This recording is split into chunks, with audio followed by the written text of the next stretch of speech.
A partir de este momento comienza Aquí se habla Legal Radio, esperando ayudar y asesorar a las personas que necesitan orientación en temas legales. Con ustedes, María Angélica Betancourt y Rafael Rodríguez. Buenos días amigos, hoy es jueves 24 de marzo de 2022. Bienvenidos al penúltimo episodio de la segunda temporada de Aquí se habla Legal Radio. Iniciamos esta nueva edición con nuevos casos insólitos, concursos, actualidad jurídica, entrevista legal, cuéntanos tu caso y mucho más. Siendo las 11:01 de la mañana de este día jueves, sean todos cordialmente bienvenidos, gracias por acompañarnos, recordando siempre que desde el equipo de Radio Comunidad les acompañamos en los controles, Rafael Cedeño, en la edición y montaje, Raúl Sánchez, en las redes sociales, Victoria Nieto, en la coordinación de Radio Comunidad, Norángel Liscano, en la dirección general, Elías Santana, como productor de este espacio, @GaboRod701 y como siempre y todos los jueves, quien les habla María Angélica Betancourt y Rafael Rodríguez. Este programa es realizado con la colaboración de los siguientes anunciantes. Dos tipos de producciones profesionales para realizar anuncios, póster, banners, vallas, vinilos a gran escala y mucho más. Síguelos para que veas sus maravillosos trabajos, los cuales están en Instagram como @2tipopro. @vidafelicitas_store, siempre tienen algo para ti y para esa persona especial. Sigue. Gracias a los amigos de Super Junín, Super Victoria, Super Chai y Super Panteón, síguelos y aprovecha las ofertas. Revisa su cuenta como @supervictoria. Automatic DE, todo en sellos automáticos, distribuidores oficiales de la marca Automatic para Venezuela. Si deseas más información, puedes escribir a través de su cuenta en Instagram @automaticDE. Holidays Creativos tienen muchas opciones para personalizar tus ideas a través de diversos materiales, como vasos, franelas y más. Síguelos como @Holidays Creativos en Instagram. Confecciones Chavarri, gente buena y comprometida en elaboración de camisas, bordados, uniformes y mucho más. Síguenos en Instagram como @Confecciones Chavarri. Rafa y querida audiencia que nos escucha, como siempre, muy buenos días. Hoy tenemos un programa muy importante para el gremio de los abogados. Esperamos que sean muchos los nuevos seguidores que se unan a nuestra movida de cultura jurídica. Saludos a la audiencia que nos escucha por la web y por la aplicación de sus celulares de Radio Comunidad. Como siempre, estamos muy contentos de poder estar con ustedes el día de hoy para poder seguir hablando de diversos tópicos que atañen a nuestra vida cotidiana. El episodio del día viene cargado de muchísima información, pero sobre todo va dirigida para aquellos que les gusta vivir el derecho sin necesidad de ser abogados. Estamos felices de encontrarnos en los micrófonos de radiocomunidad.com. Como siempre, gracias a todos los que hacen posible que sigamos aquí hoy. Es un gusto poder llevarles la mayor información, pero sobre todo lo que más nos gusta es resolver las dudas e inquietudes de nuestros oyentes. Contentos de seguir trayéndoles lo último en cuanto a derecho. La semana pasada tuvimos una tronco de entrevistas, Mari. Fue la doctora Andrea Santa Cruz, como directora del Centro de Derechos Humanos de la Universidad Metropolitana, y tratamos todo el tema de los basamentos legales en los contextos de guerra o conflictos armados, como ocurre actualmente en la invasión a Ucrania. Y si no lo pudo revisar, no lo pudo ver, le invitamos entonces a escuchar el programa en nuestro canal de YouTube o en su defecto en el canal de Instagram a través de IGTV, que está fabulosa y sin desperdicio alguno. Claro que sí, Rafa. Igualmente queremos agradecerle al doctor José Gregorio Macías Cham, quien es presidente y coordinador académico de Fundem, con M al final, @Fundem, con quien hemos tratado todo el tema del e-learning para abogados. Y gracias a la alianza con ellos, en esta oportunidad, se ha permitido al ganador del concurso del mes de marzo de nuestro programa participar en el seminario de coaching para abogados, que comenzó esta semana, y seguro será fabulosa su experiencia.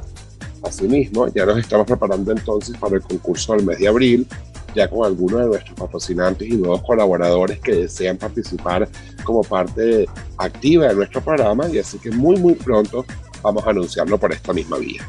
Así es, Rafa. De igual forma, como hemos anunciado, ya tenemos las fechas para ese próximo foro chat gratuito. De Aquí se habla legal, el cual será el próximo 30 de marzo. Será sobre el bullying y la responsabilidad penal de los adolescentes, justamente teniendo como ponente a la doctora Carmen Dimuro. Los que nos escuchan, los invitamos a ubicar la biografía de nuestra cuenta en Instagram y acceder a todos los grupos de WhatsApp que se han iniciado para tal efecto. Es increíble, Mari, como ya tenemos que abrir hasta 2 grupos por cada una de las actividades que realizamos, justamente para que muchas personas puedan incorporarse a esta movida de cultura jurídica ciudadana.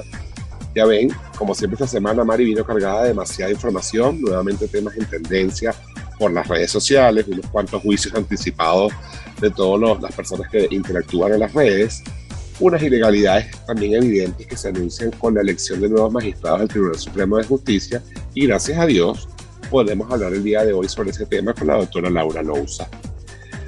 Así que bueno, Mari, como noticias increíbles esta semana vemos que el salario mínimo anclado al petro, el petro subió 2 veces y el salario está igual, ¿oíste?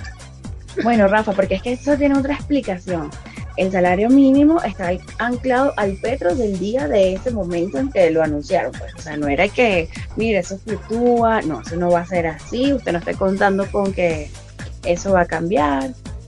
Pero bueno, yo sí celebro ese aumento, bueno, todavía no está muy real a las necesidades básicas ni de los pensionados ni de las personas que ganan salario mínimo en Venezuela. Pero Mari, yo te pregunto algo, si eso va a quedar anclado al precio que se dictó el salario, ¿por qué no pasa lo mismo con el Sarén? Debería ser igual. ¿Sí? ¿Por qué? Porque en el Sarén tú pides un precio hoy para un poder, y si el petro sube mañana, el precio te va a cambiar otra vez. Ahí sí, el Sarén está anclado todo al petro, pero el petro está actualizado al día que esté dictado el asunto. Pero el salario no. Bueno, Rafa, porque no. O sea, no te metas en esas profundidades. Así que vamos a volver a la dinámica del programa. Queremos agradecer a las personas que nos escriben a diario a través del WhatsApp para pedir apoyo y asesoría con sus casos. Hacemos todo lo posible para lograr contestarles esos mensajes tan chéveres que nos llegan, y así que, bueno, solamente nos queda decirles que mándenos sus mensajes para poder ayudar. Así es, queremos recordarles que sigue activo nuestro número telefónico 0412-582-0292, donde podrán enviarnos un mensaje de voz y mucho más a través del WhatsApp. También gracias a nuestros fieles seguidores en Instagram, y para aquellos que aún no nos siguen, les recordamos que nuestras cuentas es @legal en Instagram y en Twitter como @legal. Desde ya estamos activos para atendernos y orientarnos en sus casos. Así es, Rafa. La actualidad jurídica legal de hoy viene con muchísima información de interés. Pues como dijimos, o como siempre decimos, aquí en Venezuela siempre pasa algo distinto. Y así que está comprobado. Por ejemplo, no podemos dejar de hacer mención especial a Yulimar Rojas, la cual rompió su propio récord. Increíble, Mari, cómo Yulimar Rojas mejoró este domingo su propio récord del mundo en el triple salto, realizando un mejor intento de 15,74 metros, para así proclamarse como campeona del mundo indoor de la disciplina por tercera vez en su carrera. Imagínate, tan joven y ella tercera vez. O sea, ella se supera ella misma. La anterior marca de ella era de 15,67 y la obtuvo en los Juegos Olímpicos de Tokio 2021, donde se lleva la medalla de oro y superó la histórica marca que tenía anteriormente la ucraniana Inesa Kravets de 15,50. O sea, es decir, Me encanta, su propia competencia es ella misma, ella no se compite con nadie. Está bien, es un bonito aprendizaje. no, totalmente. Y toda su historia que eso trae de fondo. De verdad que estas sí son las verdaderas noticias que queremos recibir nosotros, o al menos la catalogamos como verdadera noticia, ¿no? Algo así. Mira, Rafa, te voy a decir una cosa, antes que continuemos con la actualidad legal del programa. Debo hacer un saludo para toda mi familia, los cuales se quejan y dicen que nos escuchan por YouTube, y que yo nunca les mando saludos. ¿Qué te parece eso? Bueno, si es tu familia, también es mi familia, así que bueno, saludos a todos, los Betancur y los Viloria, a todos. No los vamos a nombrar, pero saludos a todos, porque ellos dicen, bueno, y que un día escucharon que yo estaba en la radio, pero que nunca los saludaba. Bueno, ya lo hicimos, ya lo hiciste. Y yo Bueno, ya lo hice, ahora espero que no quieran ganar concursos, porque aquí la única que gana concursos soy yo. Bueno, en fin, amigas, Ahora sí, va. sin más preámbulos, entonces vamos con actualidad legal. Actualidad legal. Esta semana queremos hacer mención especial a una publicación que se hizo viral con respecto a la actuación de un médico cirujano mientras se encontraba en quirófano. A lo cual la Sociedad Venezolana de Cirugía dijo que el respeto debe prevalecer entre docentes y estudiantes. La Sociedad Venezolana de Cirugía se pronunció sobre el video en que se puede ver cómo un médico que está dirigiendo una cirugía trata de forma grosera, y colocamos esto entre comillas, en un estudiante de posgrado. La organización médica expresó su opinión en un comunicado cuando en el mismo documento rechazó ese escenario y resaltó que el respeto debe permanecer, como tú dices, Mario, entre docentes y estudiantes. En el video, Rafa se hizo viral o se hizo muy viral en redes sociales y será investigado por el Ministerio Público. Se ve un grupo de estudiantes en una intervención quirúrgica mientras el especialista dirige la operación. La Sociedad Venezolana de Cirugía aseguró que el sitio más importante para el desempeño del cirujano es el quirófano, lugar donde el respeto al paciente debe ser mayor. Igual consideración debe prevalecer en el equipo profesional debido a que cualquier alteración entre ellos puede tener repercusiones en el éxito o el fracaso de la cirugía que se esté llevando a cabo.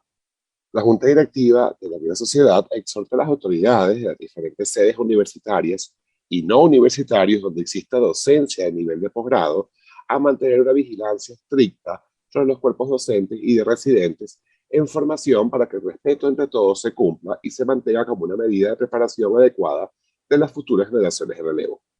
La Sociedad Venezolana de Cirugía precisó además que en el caso de faltas a lo expresado en el documento, se abran procedimientos de investigación y se tomen medidas para que el acto médico y quirúrgico se mantenga como algo de máxima importancia en las sedes hospitalarias. Tú sabes, Mari, que para mí es importante destacar acá que, bueno, como tú lo dices al principio, nosotros en las redes sociales, en el Instagram específicamente, colocamos nuestras apreciaciones sobre eso. Pero ya ves que yo me di la tarea estos días posteriores al video viral de hablar con médicos, como para entender un poco. Y la verdad, Mari, es que todos me decían que la medicina era parecido al tema militar. Es decir, hay unos códigos internos con los cuales está como permitido hablarse. Y en el escenario donde aparece el video, esa gente son propios, todos son profesores, todos son médicos al final. O sea, estamos hablando de que no es lo mismo que tú hablas de estudiante, bachiller a profesor, a cuando aquí son todos médicos cirujanos en principio. Entonces, mira, es como que hay muchas aristas o vertientes que ver, pero la verdad es que me parece que lo que dice la sociedad es perfectamente válido, abre el procedimiento disciplinario, pero de ahí llegar hasta el Ministerio Público, creo que fue exagerado, innecesario y de verdad que el aparato de investigación no puede moverse para eso. No sé qué piensas tú. Rafa, hay otra cosa muy importante que debemos decir. O sea, nosotros nunca nos hacemos eco de estos juicios de redes, pero en este caso sí nos pareció importante porque hay que decirlo. Nosotros conocemos la calidad humana de este médico, o sea, no lo vamos a ocultar. O sea, vamos a decir la verdad, nosotros lo conocemos y sabemos que no es una mala persona, que quizás en el momento se pudo haber ofuscado. Y esto debe tener una explicación y esa explicación él la debe dar de la forma que corresponde, pero no de una forma incorrecta, hablando de manera de derecho. Nosotros hablamos legal y la manera no es esa. O sea, no decimos que no sea procedente un procedimiento de investigación con respecto al caso, pero debe seguirse el canal regular. Y el canal regular no es un juicio de redes para difamarlo. ¿Cómo debe estar ese profesor en este momento que no es una mala persona? Porque nosotros sabemos que no es una mala persona. Sí, es terrible y bueno, pasa muchísimo. Y hay otro punto importante, Rafa. O sea, te lo voy a decir con propiedad. Yo como estudiante de posgrado en Derechos Humanos, nosotros estábamos sentados en una mesa donde había jueces, fiscales del Ministerio Público, defensores del pueblo, defensores públicos, y había un profesor que era un maltratador. Y simplemente creo que también lo hacía para formar nuestro carácter. Ninguno se quejó, el profesor no estuvo denunciado, y ese sí te digo que estaba sentado en una mesa rodeado de personas que lo podían denunciar. Es que es increíble, o sea, creo que hay una línea muy delgada, pero muy profunda entre lo que es el irrespeto y lo que son los códigos de formas de poderse tratar también. O sea, al final, no quiero decir que la gente no merezca respeto, sino que yo creo que ya estamos en unos niveles en los cuales la sensibilidad se debe poner al mínimo, sobre todo, y perdón que lo tengo que decir, sobre todo cuando a nivel de gobierno nos han enseñado que a veces nos hablan de una forma que no nos merecemos, ¿sabes? Pero bueno, voy a continuar, Mari, y debemos recordar que las autoridades de la República Bolivariana de Venezuela defendieron el informe que presentaron en el año 2019 ante el Comité de la Organización de las Naciones Unidas sobre los derechos de las personas con discapacidad en el país, como parte del diálogo constructivo para un mundo más justo e inclusivo. Y lanzamos aquí un gran saludo a Juan Ángel de Gobella, el presidente de la Confederación de Sordos de Venezuela, de Consorven. Ay, sí. Estos encuentros se realizaron los días 11, 14 y 15 de marzo, que habían sido postergados durante casi 3 años por la pandemia de COVID-19. Entre los puntos abordados, la viceministra Zuluaga destacó que en Venezuela se garantiza el desarrollo integral de las personas con discapacidad de manera plena, autónoma, de acuerdo con sus capacidades. Zuluaga también informó que Venezuela se ha caracterizado a lo largo de su historia para abogar a favor de los derechos de todas las personas con discapacidades dentro del marco jurídico legal. Es por ello que en Venezuela celebra y participa en estos encuentros internacionales para la procura del respeto a las garantías y derechos de las personas con otras capacidades. No es tan cierto, ¿no? Aquí tenemos bastante deuda con estas personas, pero bueno. Ay, Rafael, pero qué así de. Oye, De de igual forma, verdad, abordado el Plan Nacional de Derechos Humanos para Funcionarios Policiales que se desarrolló durante el periodo 2019-2021 y en este sentido se destacó que fueron efectuadas 155 actividades para la promoción y protección de los derechos de las personas con discapacidad. Este programa fue llevado a cabo mediante conversatorios, foros, talleres de sensibilización. cambiando radicalmente el tema, 2 delincuentes muertos dejó un tiroteo en un autobús que cubre la ruta Caracas-Los Teques. Traemos esto por un tema importante de destacar a nivel policial, porque el pasado sábado se reportó un tiroteo entre un policía y 2 delincuentes, quienes intentaron robar un autobús que cubre la ruta Caracas-Los Teques. En el hecho murieron los antisociales y Román Camacho, periodista de suceso, informó que en su cuenta en Twitter que en horas de la tarde un funcionario de la policía de Miranda se trasladaba a bordo de la unidad del transporte público. Sin embargo, en el kilómetro 3 de la carretera panamericana, los asaltantes procedieron a robar el autobús. ¡Wow! ¡Qué valiente ese policía! De acuerdo con la información difundida, el oficial resultó ileso durante el enfrentamiento.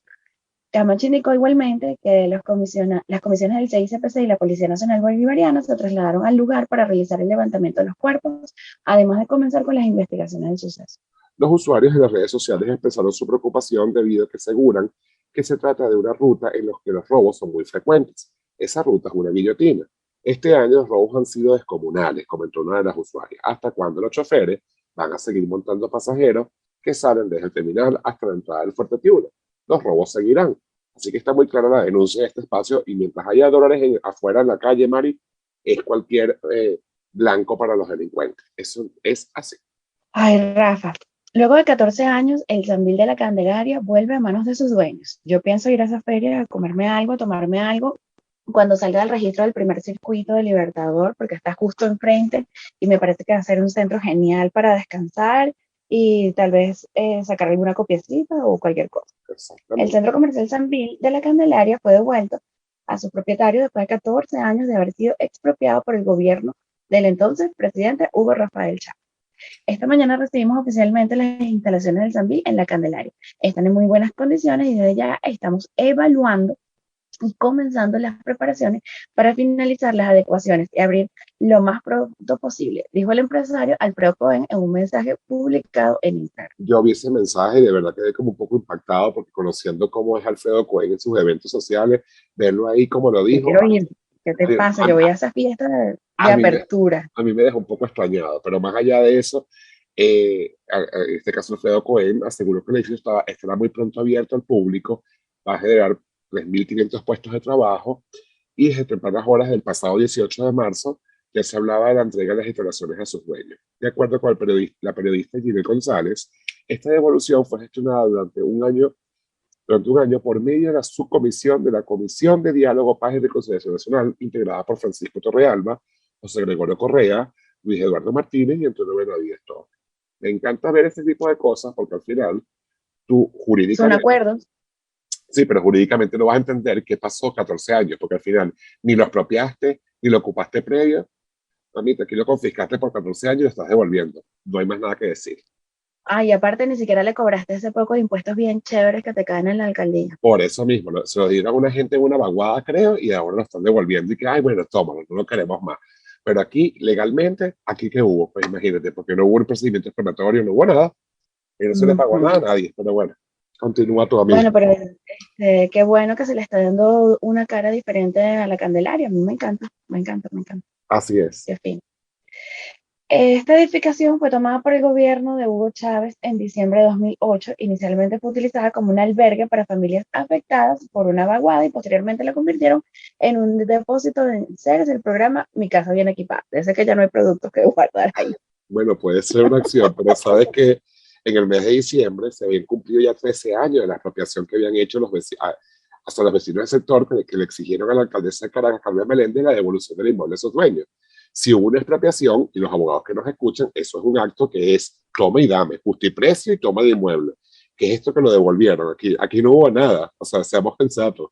Bien por la Candelaria, bien por la devolución, pero Jurídicamente aquí lo que hubo fue un uso indebido. Puedes continuar, amiga.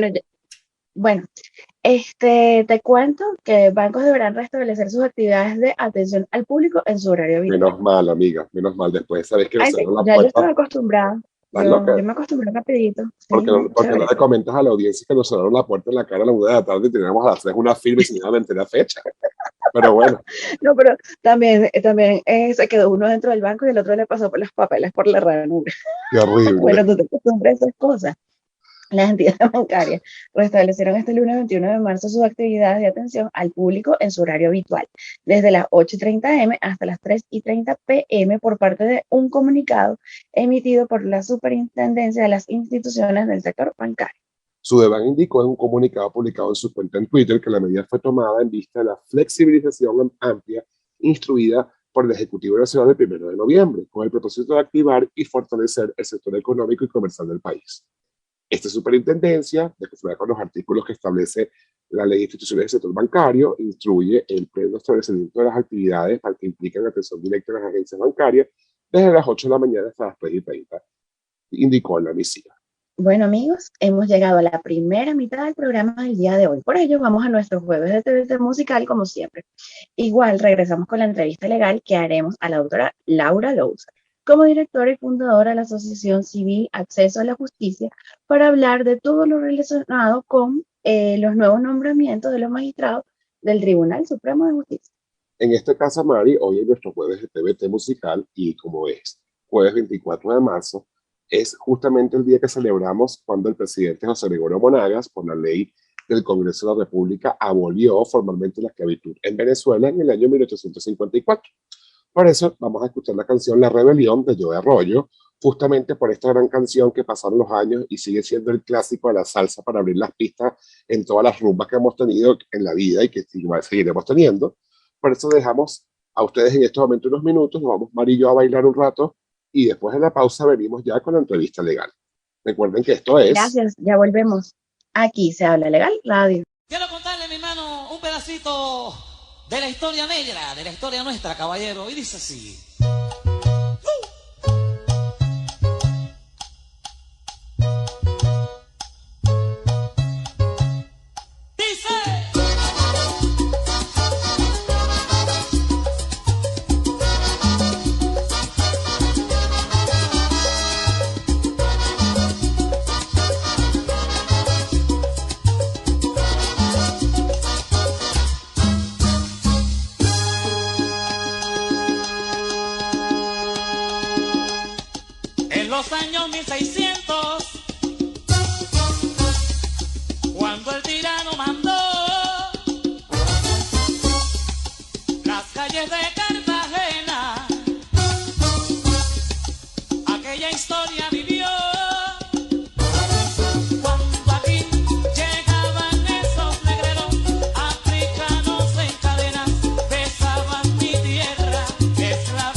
Noche de Romance es un programa para enamorar.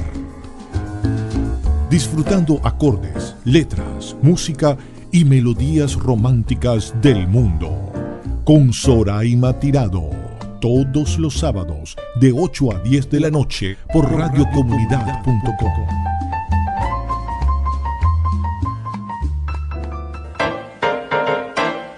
Radiocomunidad.com te invita a escuchar Monitor de los Derechos Humanos, Criminología de Masas y Derecho Penal Internacional, democidios, genocidios y politicidios, cómo ocurren y cómo se pueden prevenir. Monitor de los Derechos Humanos, los jueves a las 4 de la tarde, conducido por Fernando Fernández por radiocomunidad.com. Entrevista legal. Hola amigos, volvemos con más de Aquí se habla legal radio y damos paso a la entrevista legal del día. Pues en abril Venezuela podrá estrenar un TCJ más pequeño de lo habitual. Y esto ha sucedido en un contexto de varias ilegalidades. Contando que en el año 2015, cuando fue la última elección de magistrados, se hizo en una jornada fuera de tiempos previstos y en plenas festividades decembrinas. Así es, sin contar que se hizo también la constitución de un TCJ que ahora está en el exilio y hay unos que están vigentes, pero para intentar retomar el orden constitucional que ya no tenía mucho efecto en este momento y trabajamos como con un paralelismo, algo así. Por eso era necesario que tuviéramos para aclarar todas estas dudas a una abogada que tiene demasiada trayectoria en ir documentando las violaciones legales que ocurren en Venezuela y lo que has conceptualizado como suprema injusticia, y no podía ser más que Laura Lousa, que para nosotros sigue siendo una mentora de vida por toda su experiencia y además porque tiene en sus archivos bastante información y a su vez bastantes propuestas y proyectos para mejorar el sistema judicial. Pero no quiero ser yo, Mari. Cuéntanos tú en realidad quién es la invitada que tenemos el día de hoy. Bueno, antes de presentar a Laura, quiero decir que Laura es una persona súper especial porque ella comparte su conocimiento. Ella no es de esas personas que investiga y guarda lo que conoce. Laura es abogada egresada de la Universidad Católica Andrés Bello de Caracas. Tiene una especialización en Derecho Administrativo en la Universidad de París II, un máster en Derecho de Economías Políticas Públicas en el Instituto Ortega y Gasset de la Universidad Complutense de Madrid. Fue gerente del proyecto de modernización de justicia en la década de los 90 e inicios del siglo XXI, financiado por el Banco Mundial, y sucesivamente fue consultora del Banco Interamericano de Desarrollo y del Banco Mundial sobre la reforma jurídica en América Latina. Hasta el 2019 fue profesora de la Cátedra de Sociología Jurídica de la Universidad Central de Venezuela. Es autora de importantes publicaciones en el ámbito venezolano e internacional en las áreas de justicia, Estado de Derecho y democracia. Es autora del libro Revolución Judicial en Venezuela, publicado en el 2011, agotado en papel y disponible en forma digital en accesoalajusticia.org. Así es, amigos. Para nosotros es un gran placer decirles que el día de hoy nos acompaña Laura Lousa y vamos a hablar un tema bastante interesante. Laura, bienvenida a Aquí se habla legal radio. Bienvenida, Laura. Hola, ¿cómo están? Oye, gracias por la presentación tan generosa y bueno, muy contenta de estar con ustedes y compartir lo que estamos investigando desde Acceso a la Justicia. Por cierto, invito a los oyentes a consultarla, accesoalajusticia.org, y por cierto, si tienen internet de CanTV o AVA o Movilnet, tienen que usar una VPN porque la página está bloqueada por Conatel a través de ese proveedor. Por otros proveedores no hay problema. Sí, además también tiene su aplicación que no es muy pesada y que la recomendamos mucho a los estudiantes. En el programa lo hemos hecho, Laura, los estudiantes. Nosotros siempre consultamos Acceso a la Justicia. Exacto, ahí tienen a la mano, tienen todas las leyes, las sentencias, la jurisprudencia, tienen todo muy claro ahí sistematizado. Pero vamos de una de lleno, Laura, porque tenemos poco tiempo y queremos condensar toda esta información. Y yo quisiera que me ayudaras a que la audiencia pudiera contigo ir desde el principio. Recuerda que, bueno, aquí la gente que nos escucha no es abogado o no todos ejercen. Sin embargo, Laura, creo y me atrevo a asegurar que muchos de los que ejercen el derecho tampoco están muy familiarizados cómo es el proceso de elección, quiénes pueden ser o no ser magistrados, cuánto duran, son vitalicios. ¿Tú puedes condensar un poco cómo sería este proceso que estamos viendo en este momento? Por supuesto. Bueno, mira, el proceso de elección de magistrados tiene básicamente 3 etapas. La primera etapa es un comité que se crea para hacer una primera selección. Se llama Comité de Postulaciones Judiciales. Ese Comité de Postulaciones Judiciales, según la Constitución, debería ser parte del Poder Judicial y debería estar conformado por la sociedad civil. O sea, en resumen, la sociedad civil debería de decir yo quiero participar y el propio Tribunal Supremo llamarla a participar para esa selección y de allí entonces hay una primera lista de magistrados. Cuando hablamos de sociedad civil hablamos de universidades, hablamos de ONG, hablamos de abogados reconocidos, etcétera, que se quieran postular y que además sean parte de ese comité para hacer como la evaluación de las personas que se postulan, ¿no? Esa es la primera parte. Bueno, ya ahí tenemos problemas en la práctica, pero vamos con la segunda parte, sencillito, y luego la tercera para tener una visión general. La segunda parte, básicamente, es que una vez que tienes esa lista de candidatos preseleccionados por parte de ese comité de postulaciones judiciales, pasas al Poder Ciudadano, el cual hace una segunda lista, que también tiene ahí un comité dedicado a eso, que también debería de ser sociedad civil. Y finalmente eso pasa en la tercera etapa a la Asamblea Nacional, la cual, por 2/3 partes de sus miembros, debe decidir finalmente cuáles son esos magistrados. ¿Ok? Entonces, como ves, hay una gran, vamos a decir, una gran intervención de varios poderes del Estado, lo que garantiza que de verdad no haya una influencia política en todo el proceso. La sociedad civil es la que va a determinar quiénes son en realidad las personas que quedan en esa lista y solo al final ya la decisión le toca a la Asamblea Nacional. El problema es que en la realidad, eso es lo que dice la Constitución, en la realidad el país nunca, desde que empezó la nueva Constitución en el año 2000 que entró en vigencia, pues se ha cumplido con esto. Y por eso hemos tenido magistrados que han sido básicamente, y con el tiempo cada vez peor, totalmente sumisos al poder y básicamente legalizan lo que se hace desde el poder y no hay control judicial sobre lo que hace el Ejecutivo o el Legislativo.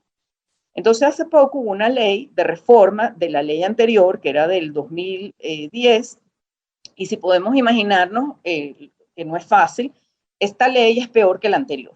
Entonces, bueno, para decirlo de manera sencilla, en la primera fase es donde hay las violaciones más grandes, con la constitución del Comité de Postulaciones Judiciales, que no depende del Tribunal Supremo, como dice la Constitución, sino de la Asamblea Nacional. Y luego en él no participa en realidad la sociedad civil, sino que lo conforman unos diputados que a su vez eligen quiénes son la sociedad civil. Pero cuando vamos a ver quiénes son, normalmente son gente que ha sido parte del gobierno o del legislativo, del lado del chavismo. Entonces ahí ves como ya el proceso está capturado. Entonces por eso es que terminas teniendo magistrados que realmente terminan siendo políticos y no magistrados, que es lo que, operadores del régimen, que es realmente justamente lo que no se quiere.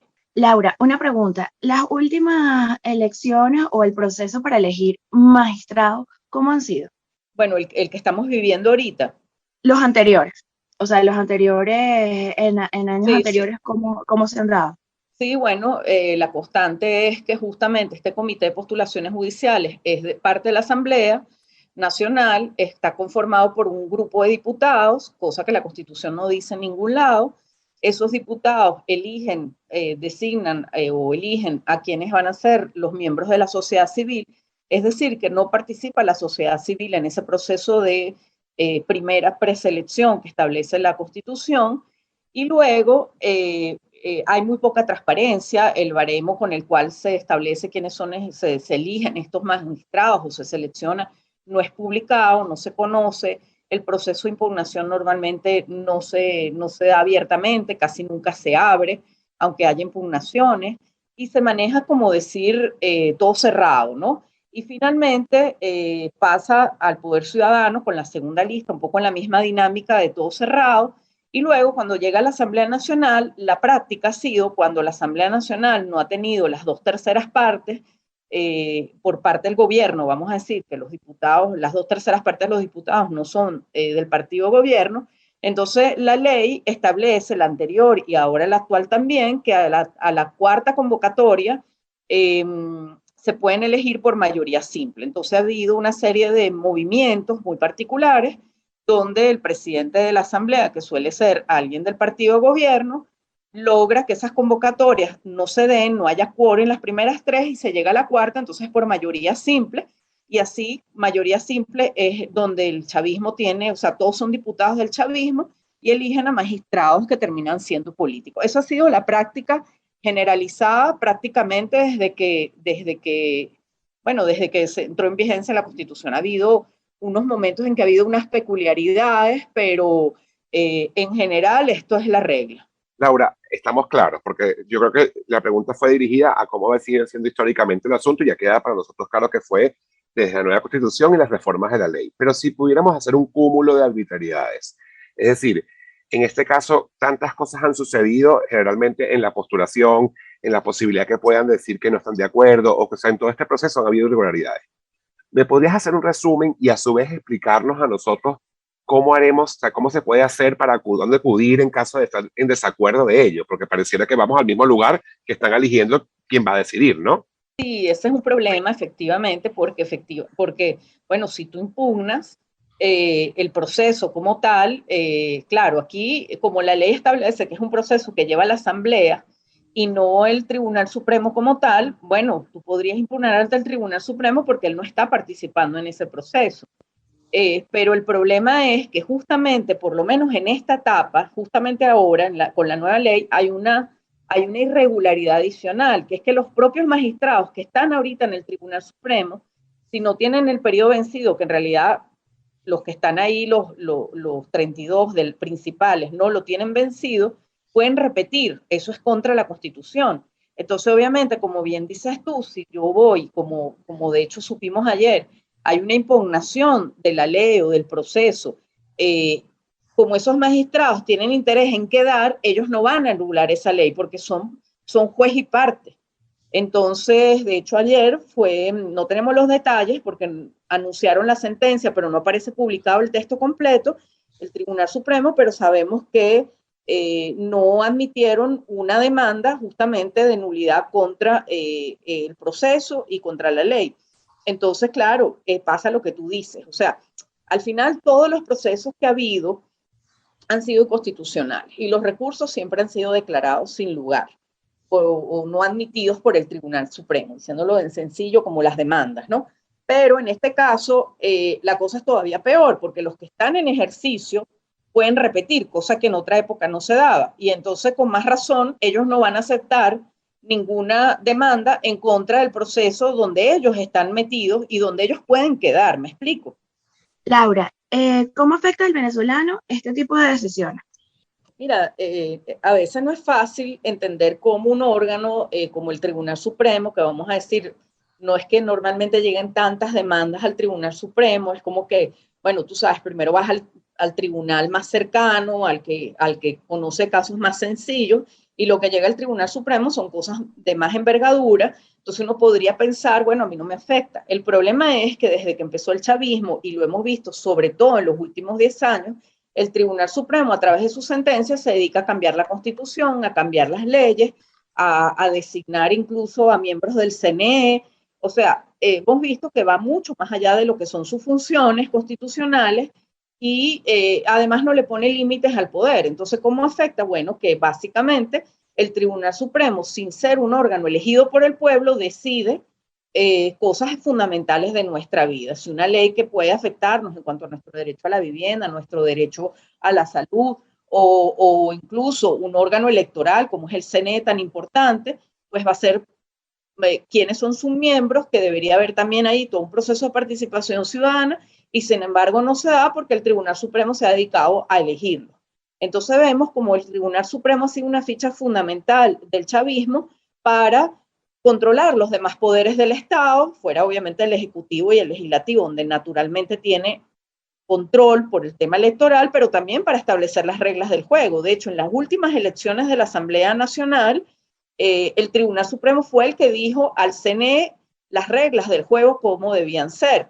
Y como el CNE estaba dominado en ese momento totalmente por el grupo del partido de gobierno, pues las reglas favorecieron muchísimo al chavismo. Entonces, como puedes ver, nos afecta muchísimo porque cualquier, vamos a decir, posibilidad de control del poder, del límite a Maduro en cualquier decreto que dicte o cualquier cosa del día a día, pues se decide en una cúpula donde si no lo decide el Ejecutivo y de alguna manera, o el Legislativo, el Tribunal Supremo llega y como que se mete en ese vacío que puede haber en la norma por solicitud de gente del gobierno por demandas o lo que sea, y se lo llena y completa la cuestión y legaliza cualquier actuación y no les pone límite.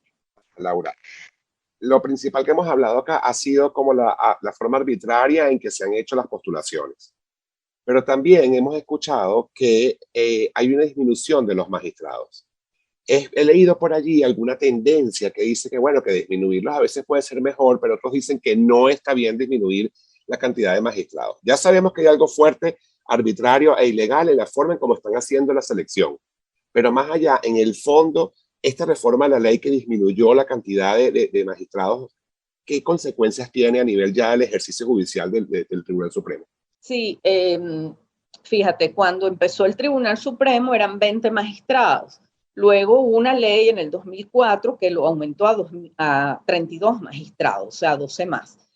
En esa época el argumento del partido de gobierno, que fue el que promulgó, vamos a decir, promocionó esa ley del TCJ de 2004, que fue la primera desde la Constitución, decía que era para mayor eficiencia, cosa que no tiene sentido, porque cuando más gente se encuentra tomando decisiones, más se retrasan las decisiones. Recordemos que cada sala funciona con varios magistrados que tienen que votar a favor de una determinada sentencia, ¿no? Hay uno que la escribe de ellos, que se llama ponente, y los demás dicen, bueno, estoy de acuerdo, no estoy de acuerdo y tal. Entonces, y si la mayoría dice estoy de acuerdo, pues la sentencia sale, ¿no? Entonces, ¿qué pasa? Que si son menos personas, menos tiempo de discusión, más rápido van a ser las sentencias. Entonces, menos gente es más eficiente. Entonces, el argumento de 2004 era falso. Ahora están diciendo que esa es la razón, puede ser, pero lo que estamos viendo es que en realidad pareciera que, como también en 2004, la razón real es política. En el 2004, en realidad, lo que se denunció, y denunció Human Rights Watch en particular, era que se aumentaba el número de magistrados porque los 20 que ya estaban, la mitad eran de oposición, vamos a decir, o eran proclives a posiciones contrarias al gobierno. Entonces se metían nuevos magistrados en esa época, 12 adicionales, para que el chavismo tuviera mayoría en el Tribunal Supremo. Ahorita, en realidad, el chavismo tiene completamente capturado los magistrados del Tribunal Supremo, que son parte del partido gobierno, etcétera, pero se está hablando de un proceso de negociación en México que va a venir en algún momento, y lo que está planteado es que algunas personas sean de la oposición. Esa es la presión que existe internacionalmente. Entonces, yo creo que el chavismo lo que dijo, bueno, vamos a adelantar ese proceso y menos gente hay, menos posibilidades hay de postular gente por parte de la oposición. Pero bueno, eso es lo que hemos entendido, ¿no? De lo que está pasando. Sin duda, con menos magistrados hay más eficiencia. Sin embargo, también hay que decir que dictan muy pocas sentencias hoy en día. Casi no hay casos comparativamente y son sumamente ineficientes porque tienen menos casos y son más lentos, ¿no? Pero muchísimos menos casos de lo que podíamos hablar al inicio del chavismo. O sea, es un porcentaje de menos del 70-80% de casos. Y sin embargo, se pueden tardar 10 años, 15 años. Entonces, lo que vemos que, bueno, probablemente no están pendientes de los casos de la gente, ¿no? Pero sí, efectivamente puede haber más eficiencia en el proceso de decisión con 20 que con 32, seguramente. Laura, si debemos buscar un punto de partida de dónde viene la ilegalidad y subsanar, ¿cuál crees tú que sería? Mira, el punto de partida clave es que en el Comité de Postulaciones Judiciales, que es el que hace la primera selección de magistrados, de las personas postuladas a candidatos, y saca una lista, vamos a decir, una primera lista como un filtro de quienes cumplen o no los requisitos y quienes deberían o no de estar ahí en esa lista, pues debe participar la sociedad civil. Y en cambio, ese comité de postulaciones está conformado por 11 diputados y solo hay 5 miembros de la sociedad civil, 10 miembros de la sociedad civil en la última reforma. Entonces vemos que eso es una irregularidad, primero porque no es solo por la sociedad civil que está conformado, sino por el poder político también, lo que no prevé la Constitución, y segundo porque es mayoría el poder político. Entonces lo más grave de esto ha sido siempre, y lo es igual ahora con la última reforma, que ese proceso donde debe estar de preselección de la lista de magistrados que después va a llegar a la Asamblea para que tome decisiones definitivas, en realidad está ya capturado desde el principio de la Asamblea. Y como la Asamblea tiene o mayoría calificada o más, como en este caso ahora, de los diputados y entonces toma unas decisiones que básicamente son del partido gobierno, pues ese proceso está capturado por el partido gobierno y esos magistrados no terminan siendo, independientes. Entonces eso obviamente lleva a que no hay control del poder, porque ese es el rol más importante del Poder Judicial, de resolver casos, obviamente un conflicto entre dos partes, pero sobre todo a nivel de Tribunal Supremo es limitar el poder del Estado, limitar el poder del Ejecutivo, decirle, mira, esto que tú estás decidiendo no es legal, no es constitucional, no puedes hacerlo así, viola las garantías o los derechos de los ciudadanos y tienes que tener pendiente eso. Y realmente vemos que más bien el Tribunal Supremo, todo lo que hace más bien va en contra del ciudadano, o sea, es un rol totalmente al revés y en cambio a favor del poder. Laura, sabes que hay una premisa que dice que, bueno, que los magistrados suelen ser eternos. Hablamos de eso hace un rato y creo que son 12 años lo máximo que ellos pueden estar sin derecho a reelección. Pero ya al principio de tu intervención también explicabas cómo es el proceso según la ley, es decir, cómo es el deber ser. Yo quisiera pedirte que tuvieras un poquito de ojo futuro de lo que estamos en este momento. Estamos ya a punto de ser ya como formalizados los magistrados. ¿Qué es lo que va a pasar? Es decir, no es lo que debe ser, sino que mira, ya en cómo estamos. Así fue la postulación, son juez y parte, ha estado un comité de postulaciones que ya desde su nacimiento ha tenido como dudas de que sea verdaderamente independiente, pero ¿qué es lo que va a pasar en abril? Es decir, el venezolano que va a esperar, van a anunciar quiénes son los magistrados y estos van a ser de una lista que ya viene con estas ilegalidades, pero entender un poco qué es lo que va a pasar en abril. Sí, bueno, lo que da la impresión es que van a ponerse como magistrados personas que son adeptas al régimen, y de manera, vamos a decir, importante, radical, y luego son, vamos a decir, como súper leales, ¿no? O sea, más de lo mismo, eso es lo que quiero decir. Y luego, como tú dices, pues una de las grandes violaciones de esta nueva ley, que no lo tenían las anteriores, es que permite que los magistrados que están puedan postularse, y de hecho están de los 32 principales que están en la sala, 29 de ellos se han postulado. Entonces, lo primero es que algunos van a repetir y lo segundo es que va a haber unos nuevos, a lo mejor, por ejemplo, se está postulando la juez presidente del Circuito Penal de Caracas. Ella además fue quien decidió, una de las que decidió el caso Leopoldo López, que sabemos que es un caso que fue totalmente falso ese juicio y fue denunciado internacionalmente y el propio fiscal que llevaba el caso dijo que lo obligaron y la propia Luisa Ortega dijo lo mismo unos años después, que eso era todo falso. Ella está en la lista, está otro juez que está en la Contraloría hoy en día, que era el miembro de la Corte de Apelaciones de ese Circuito Judicial Penal de Caracas y que fue parte de ese caso, que también está en la lista. Entonces, probablemente veremos gente así, muy involucrada y desde hace años tomando decisiones a favor del régimen, muy metidas en todo esto, y además probablemente lo que hemos visto también en el chavismo, que mucho penalista se va a la sala constitucional, porque es una sala muy importante, donde se toman decisiones de poder importantes, y justamente no se ejercen los controles de violaciones que haya a la Constitución en casi todas las decisiones del gobierno, o del partido de gobierno, o las leyes que dicta la Asamblea, cuando es el chavismo que está allí preponderando, que ha sido la regla, y entonces son personas que van a decidir a favor del poder, o sea, más de lo mismo, desgraciadamente.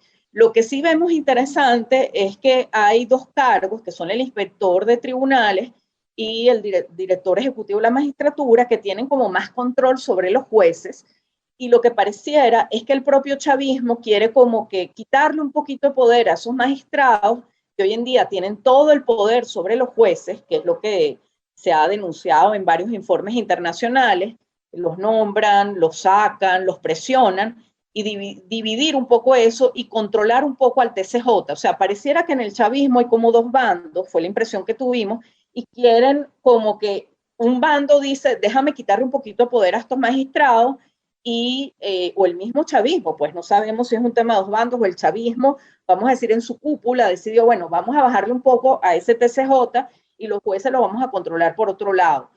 Eso no lo sabemos cómo va a ser, pero suena muy interesante, ¿no? No creo que esos cargos se los den a alguien de la oposición, porque eso sería que los jueces, ya no los magistrados, podrían estar o sea, en otra instancia, a menos que sea un tema para hacer ver afuera mira, nosotros pusimos gente independiente o relativamente independiente en estos cargos, más técnicos que controlan a los tribunales o capacitan a los jueces, y bueno, y allí puede haber una mayor independencia, independientemente del TCJ como tal. Pero yo no creo que eso vaya por ahí, igual lo veremos. No sé si me expliqué, quizás algunas cosas las di por sobreentendidas, ¿no? Bueno, para mí quedó clarísimo, Mari. Sí, súper, súper claro. Yo creo que no hubo mejor forma de explicarlo de manera sencilla. ¿A qué vamos ahora, Mari? Un poco la preocupación es quién es el inspector de tribunales. Bueno, es un señor o un cargo que se dedica a justamente revisar lo que hacen los jueces, si lo hacen bien, si es conforme a la Constitución, si los procedimientos que llevan adelante. Entonces, ese señor ha estado siempre bajo el TCJ y no tiene ningún poder, y al final los casos que se tramitan, hay muy pocas denuncias de lo que pasa en tribunales, de la corrupción y tal, pero si ese cargo fuera de la oposición o un contrapoder dentro del chavismo, podía un poco equilibrar ese gran poder que tienen los magistrados sobre los jueces o crear una separación dentro del propio chavismo. Y el director ejecutivo de la magistratura es el que capacita a los jueces e interviene en ese proceso de decisión de quiénes son los jueces, de selección. Entonces ahí también es interesante ver quién va a ser y de qué lado político va a estar, porque ahí también, aunque no es el que toma la decisión de quiénes son los jueces al final, pero puede haber ahí un contrapeso. Eso habrá que verlo, ¿no? Sí, como un controlador judicial, pues. Vas a ser independiente, pero te va a colocar un chaperón momentáneamente que puede ser un contrapeso de tu independencia. María, ¿qué vamos ahora? Cuéntanos. Bueno, ahora vamos a la parte favorita del programa de Rafael Laura. Esta es la parte pero muy favorita del programa de Rafael porque le va a dar la oportunidad a la audiencia de conocer un poco más sobre Laura. Así es, Laura. Esto lo hemos denominado nosotros preguntas cortas y respuestas rápidas, porque bueno, ya estamos en los últimos minutos de cierre del programa. Pero bueno, la idea es que la gente pueda conocer, han visto a la Laura en diferentes facetas, en diferentes instancias nacionales e internacionales, pero bueno, más un poco humano la parte de Laura. Laura, cuéntanos cuál es tu tipo de música favorita. Wow. Yo diría que a mí me gusta toda la música. Es un poco depende en el ambiente y en el momento que estoy, ¿no? Okay. No te podría decir. Claro, hay unas músicas a veces que son un poco demasiado ruido, pero bueno, si estás en una discoteca y estás bailando, bueno, no importa el ruido, me explico. Entonces podría decir que me gusta toda la música, ¿no? ¿Cuál es tu comida favorita? Que podrías repetirla casi que 3 veces a la semana. Bueno, es que yo soy hija, mi mamá era italiana, entonces, claro, mi comida favorita es la pasta. En todas sus formas, muy bien. Laura, cuando estás un poco ya en la parte social, ¿cuál es el trago que tú preferirías tomar si estás en una conversación toda una noche, estás en una fiesta? ¿Cuál es el trago que te gusta? Bueno, a mí me gusta el vino, más que todo vino blanco, vino tinto.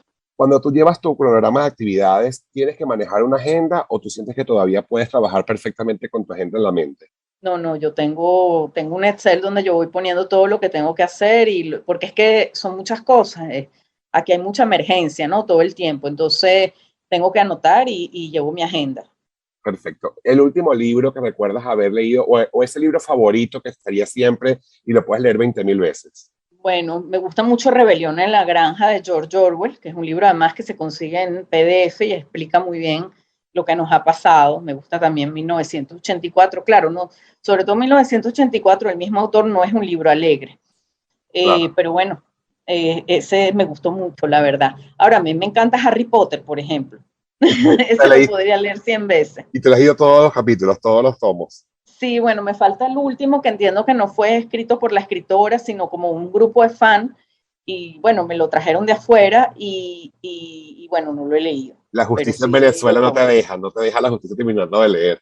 No, uno no tiene tiempo de leer, es verdad, sino el trabajo que uno hace. ¿Prefieres reuniones digitales o virtuales? Perdón, digitales o presenciales, es decir, con todo este tema de la pandemia nos incursionamos en el asunto. En este momento, ¿cuál prefieres? ¿Digitales o en presencia? A mí me gusta mucho esta virtualidad, permite trabajar bien, mejor y es menos cansón. No sé si es el efecto de la pandemia, pero cuando voy a una reunión presencial me agoto, ¿no? Pero también me divierte porque efectivamente es como diferente, o sea, entonces me gusta bastante de las dos. Cada una tiene sus ventajas y sus desventajas como todo. Esto es una pregunta de reflexión antes de pasar a la pregunta final que le gusta a María Angélica hacer a los invitados. ¿Tú sientes, Laura, que el gremio de los abogados está dormido, está despertando, hemos cambiado? O sea, ¿Cómo tú ves al gremio de los abogados en Venezuela? Bueno, nosotros tenemos un estudio en la página en que mostramos que desde el día 1 también casi empezó a intervenirse colegios de abogados claves, Caracas, por ejemplo, la Federación. Entonces, el gremio de abogados, para mi gusto, ha estado siempre muy dormido durante este proceso. No puede ser que no se haya establecido algún tipo de sanción a abogados que son magistrados, porque todos tienen que ser abogados. Y de verdad ha sido muy grave eso. Yo siento que está dormido, obviamente también está muy necesitado hoy en día. Entonces, la época que podía reclamar, porque no estaba tan necesitado y tenía poder, no lo hizo. Y hoy en día, pues como nos pasa un poco a todos los venezolanos, la necesidad, pues dicen por ahí tiene cara de perro y creo que por ahí van las cosas, ¿no? Sí creo que el venezolano ha cambiado mucho, es un venezolano que era muy pacifista, se ha vuelto al final y también un poco quizás con desidia o para qué o cuál es el problema, un poco más feliz de la cuenta en algunas cosas que no se debían permitir y el venezolano hoy en día es muy reclamón. Pero bueno, ese es nuestro trabajo, enseñarle a reclamar y el problema también que como las instituciones están totalmente tomadas por el poder, es difícil ir a reclamar y tener confianza. Entonces ahorita que nos gustaría reclamar y que sabemos y que lo hacemos, porque antes no lo hacíamos y lo muestra la cantidad de protestas de calles que hay diarias, pues nada, al final del día es difícil, pero bueno, eso puede ayudar que en el futuro, pues nada, las sociedades cambian en la medida en que hay exigencias. El poder cambia si hay exigencias del ciudadano. Entonces, eso tendrá que ocurrir porque efectivamente aquí, pues no puede ser que la justicia y los órganos donde uno va a reclamar no funcionen. Y al final también hay mucha gente que es adepta al gobierno, pero que tiene una empresa, que tiene alguna actividad y oye, hay un funcionario turno que abusa y él tiene que reclamar y es válido. O sea, ahí la situación política no tiene nada que ver. Entonces, lo que queremos realmente es más institucionalidad. Laura, llegó el momento ahora sí de mi pregunta favorita. Y mi pregunta favorita es qué mensaje quiere dejar Laura para sus estudiantes, para el futuro, para aquellos que nos escuchan, sobre cómo se puede lograr vivir en Venezuela, por qué es importante seguir aquí. Y ese mensaje que tú digas, wow, yo me motivé y sigo aquí todos los días, lucho por esto. Sí, bueno, lo primero es que cuando uno no tiene país, realmente es muy difícil desarrollarse como persona. Y eso es un poco lo que nos ha pasado, ¿no? Porque al no tener derechos y el Estado no reconocerlos, pues no tenemos país. Al tener un país además, porque bueno, tú podrías decir, bueno, pero hay muchos países donde hay dictaduras, donde hay regímenes autocráticos y la gente igual puede desarrollarse, hacer su vida en un sector privado sin meterse en política.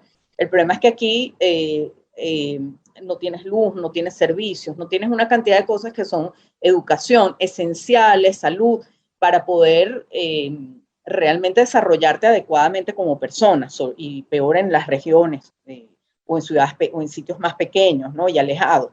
Entonces, nada, lo que tenemos es que luchar por volver a tener país y realmente es muy importante porque, como te digo, al final, vamos a decir, la retribución va a ser muy grande porque sin país o sea, no te puedes desarrollar igual en otro país, no es fácil.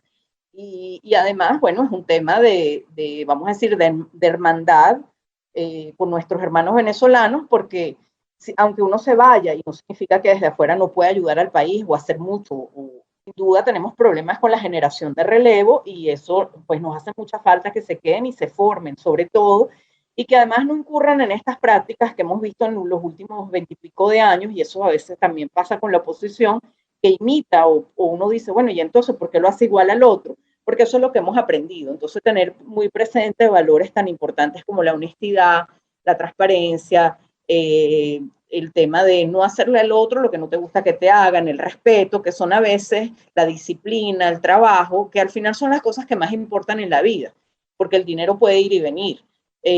Lo que importa es uno y cómo uno se forma y uno lo que conoce y así se puede desarrollar como un ser humano. Es increíble. Esta fue una entrevista sin desperdicio. Fue toda la parte profesional, la parte personal, la parte inclusive Gracias, Laura. Motivacional. Yo creo, Laura, que siempre ha sido nuestro pilar fundamental de cuando hablamos de justicia y su ejercicio en Venezuela y quizás inclusive hasta la defensa. Eres tú como que la reina para nosotros en este asunto y de verdad estamos muy agradecidos del tiempo que nos dedicaste y de esta cultura Y jurídica gracias por tu ciudadana. bonito mensaje, Laura. No, lo máximo. Gracias lo por ese máximo. bonito mensaje. No, gracias a ustedes por darme la oportunidad, por entrevistarme y bueno, cuando quieran, encantada de estar en el espacio con ustedes nuevamente. Así va a ser, te queremos mucho, Laura, Gracias. y millones de gracias por el tiempo. No, gracias a ustedes de verdad. Bueno, amigos, hemos llegado al final del nuevo episodio de Aquí se va a Legal Radio. Gracias a la doctora Laura Lousa por habernos acompañado en estos minutos y sobre todo muchísimas gracias a quienes nos han acompañado desde la web o la aplicación, en el live y en YouTube. Este programa y la entrevista se ha realizado luego en nuestras redes sociales. Recordemos que este programa es realizado con la colaboración de ¿quién es, Mari? @Holidays Creativo, síguelos a través de @Holidays Creativo en Instagram. ¿Quién más? Automatic BE, todo en los sellos automáticos. Si deseas más información, puedes escribirle a través de @AutomaticBE en Instagram. 2 tipos producciones, todo en publicidad, vallas y avisos publicitarios. Síguelos por @2tipopro. Super Junín, Super Victoria, Super Chai, Super Panteón, todo para tu vehículo. Síguelos como @Super Victoria. Confecciones Chavarri, síguelos como @Confecciones Chavarri. De Miranda para el mundo, @Viva Felicitas _Store, regalos del alma. Por favor, no olvides utilizarnos a través del portal de radiocomunidad.com o por la aplicación descargable por App Store o Google Play, todos los jueves en vivo de 11 a 12 del mediodía y los viernes en repetición de 6 a 7 de la mañana. Quedamos atentos a sus comentarios como siempre en nuestras redes sociales, en Instagram como @aquí se habla legal y en Twitter como @se habla legal. Igualmente los teléfonos, recuerden siempre el número de contacto 24/7 0412-582-0292. Gracias también a todos los que nos acompañaron, en este caso desde los controles, Rafael Cedeño, en la edición y montaje, Raúl Sánchez, en las redes sociales, Victoria Nieto, en la coordinación de Radio Comunidad, Nora Ángel Liscano, en la dirección general. el jefe Elías Santana, Mayor recuperación para ti, Elías. Estamos pendientes de tu campaña como productor de este espacio. @GaboRod701. Ha sido un placer. Nos vemos la próxima semana con más normas, artículos, casos insólitos, actualidad jurídica, asesoría y mucho más. No olviden que nuestra intención siempre será hacerles vivir el derecho sin necesidad de ser abogado, porque aquí se habla legal. Hasta el próximo Chao, jueves. gracias. Sayonara. Saludos. Aquí se habla Legal Radio ha llegado al final y la invitación es para el próximo jueves a las 11 de la mañana. Los invitamos a seguirnos en las redes sociales en @aquí se habla legal para realizar sus preguntas que serán analizadas en el próximo programa por radiocomunidad.com.